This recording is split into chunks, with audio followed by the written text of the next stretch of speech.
How to sign into Netflix with QR code. Step by step on how to solve this problem. Step 1. Ensure you have all necessary information, such as account details and any required payment methods. Step 2. Open the official website or mobile application related to the service. Step 3. Log in with your existing account or sign up if you are a new user. Step 4. Find the relevant section in the menu or homepage of the website or app.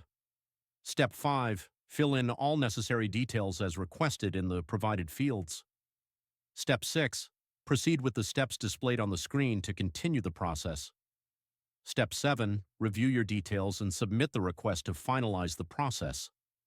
Step 8. If you encounter issues, try refreshing the page, clearing cache, or contacting support. Step 9. You have successfully completed the process. If needed, check for confirmation emails or notifications. Thank you so much for watching.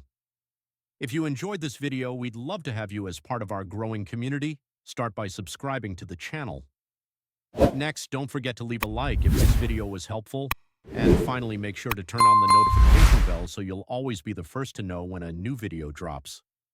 Your support not only helps the channel grow, but also inspires us to keep delivering amazing content just for you. Thanks again, and we'll see you in the next one.